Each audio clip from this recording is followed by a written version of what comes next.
Hello. There we go. There we go. Hello. Good morning. It's Cami coming from the Living in Sedona channel live in Sedona.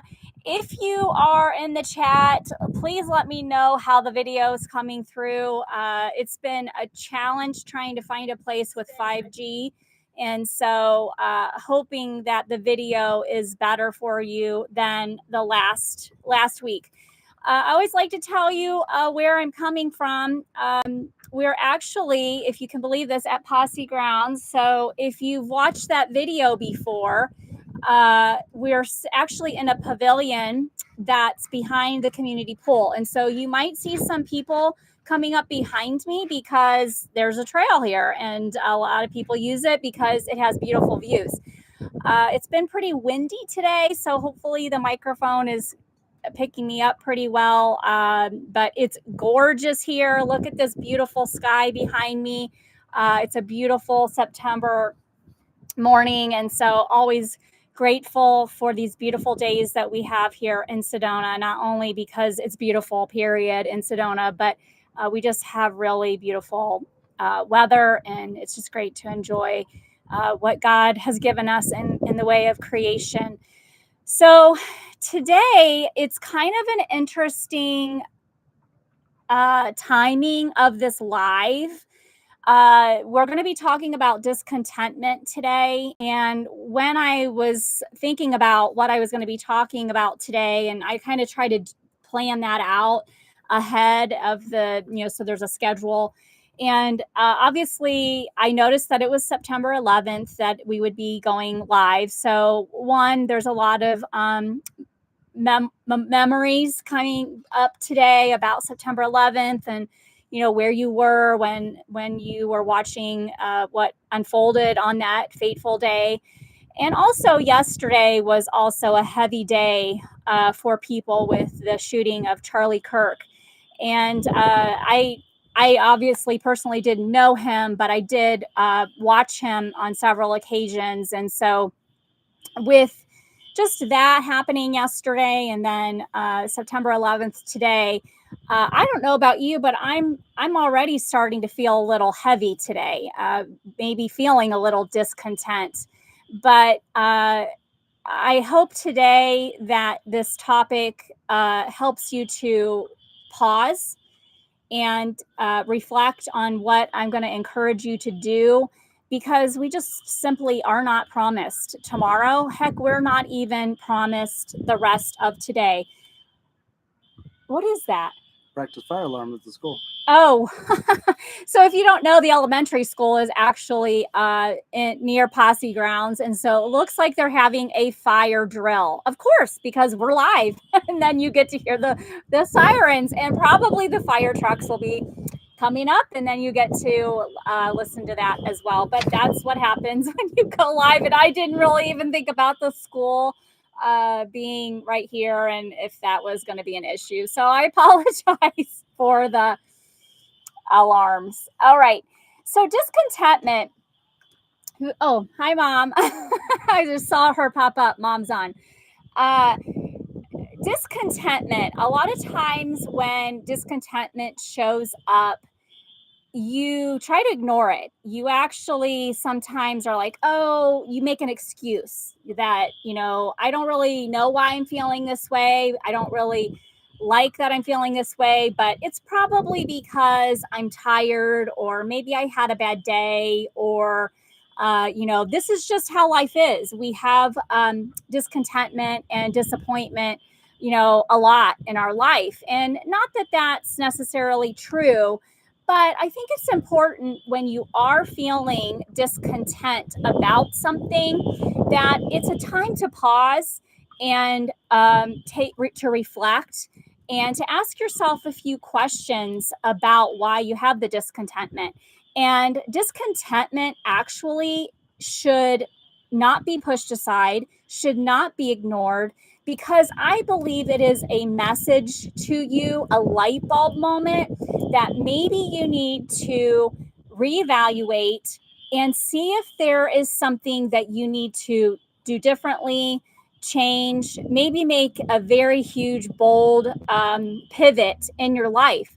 So, in fact, when discontentment is uncomfortable for you, you really should stop and take pause and take a look and see what opportunity might come from it, and what you might change your life in a way that you never thought that it would.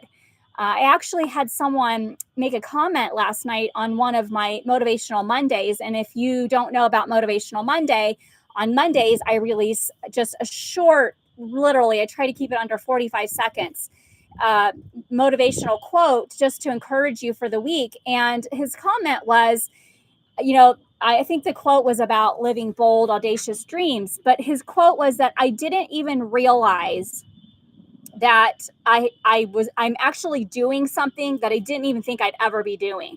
And so I think that's so true for why God or the Holy Spirit gives us that feeling of discontentment, because it's actually a signal to us that it's time to change, it's time to pivot. And a lot of times we just ignore it. And I'm just going to ask you today to not ignore it and to sit with it and evaluate it. I remember when I was, and I talked about this last week. I remember when I became discontent in my healthcare profession, and I'm not kidding you. Every single day, I had the question, "Why am I feeling this way, and what can I do about it?" And my husband's sitting right next to me, and I'm sure he got so tired of talking to me on my way to work about how much I was dreading going into work, what I was going to have to deal with that day. I mean, he has the patience of Job, but it became a conversation that actually helped us work through some questions and things that we needed to evaluate in our life to make a change. And so I want to actually give you those questions so that you can kind of sit with that and see if there's something that you're discontent about today, so you can work through it and get to where you need to be. So the first question would be, why am I feeling this way? Is it coming from a place of what's the word I'm looking for? Coming from a place of, like, maybe there was an argument, maybe there was a certain situation that came up at work. Why are you having this discontentment?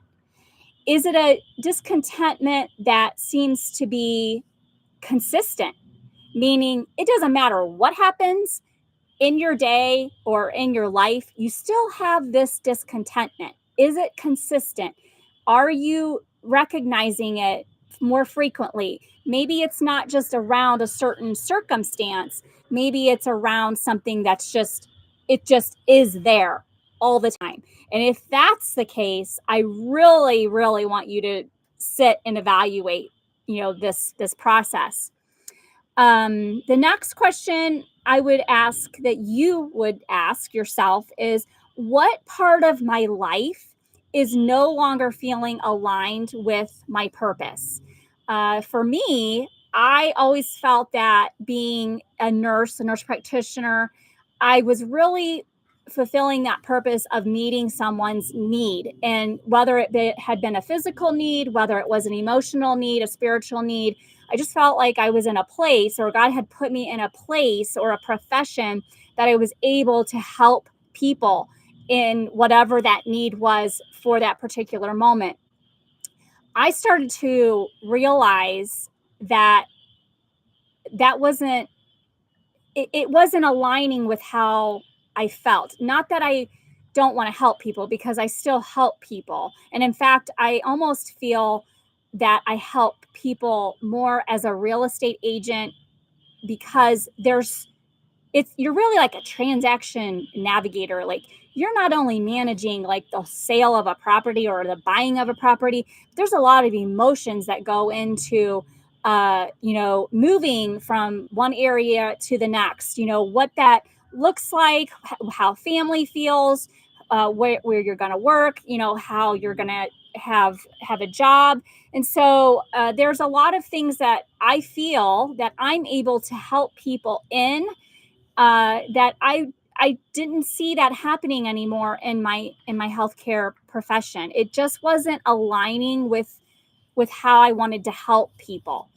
So that really was a huge realization for me that I really needed to make a change. And then I think one of the biggest questions is, what would you rather be doing? Especially if you're thinking about, you're discontent about your job, or maybe you have a business and it's not going the way you want it, or maybe you're living somewhere that you're not really wanting to live. Where would you rather be, or what would you rather be doing? And I'm literally sitting here thinking about my husband would probably rather be sailing because he loves sailing. And I don't know how we ended up in the Sedona Desert. Well, because we love it. But, there are days when I know that he'd rather be near the ocean. I don't think he's discontent enough to actually pick us up and move us to a catamaran boat in the middle of an ocean. It's not a strong enough discontentment. He's happy to, just have that maybe 1 to 2 times a year. So, but that's a huge question, that if you would rather be doing something else, if your mind is always on something else because that feeling of discontentment, that's a huge sign that you really need to evaluate this discontentment that you're feeling. So I want you to not only recognize the discontentment, I want you to ask questions about the discontentment, and then I want you to take a step. And this is where this takes huge courage. Sometimes it's a small step, sometimes it's a big leap of faith. But I would encourage you to have a conversation with someone that understands or can relate to not maybe the decision you need to make, but the discontentment that you're feeling, so you can work through it.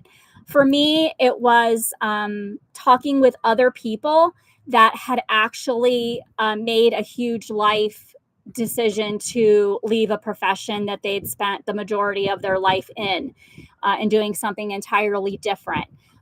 So I sought people out that were entrepreneurs and that also had made that pivot, that change, to get what their feedback was. We spent a lot of time talking with people about that. I also spent time avoiding people that had never done that, because you can't really trust someone always to the fullest if they're being negative about something that you want to do that they've never had to do. And so, not that they would be judgmental, I'm not saying that. I mean, we have enough judgment going on in the world, but I just think it's important to make sure that you're surrounding yourself with the right people to help you navigate this discontentment that you feel.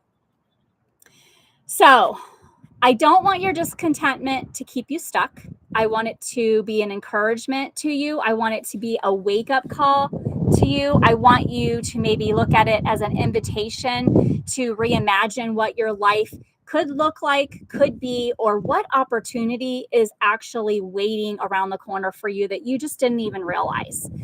So don't be afraid to sit in your discontentment, evaluate it, ask the hard questions, and talk with the right people, and then take action.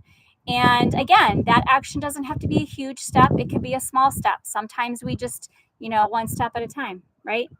Rome wasn't built in a day. So neither is your life change. It's going to take time. It's a process.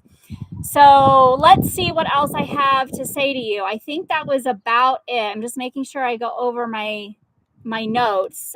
If this talk has resonated with you, and I hope that it has, I hope that you like, subscribe, and share the video. I also hope that you feel free to reach out to me with any questions. And again, I do sell real estate in this area.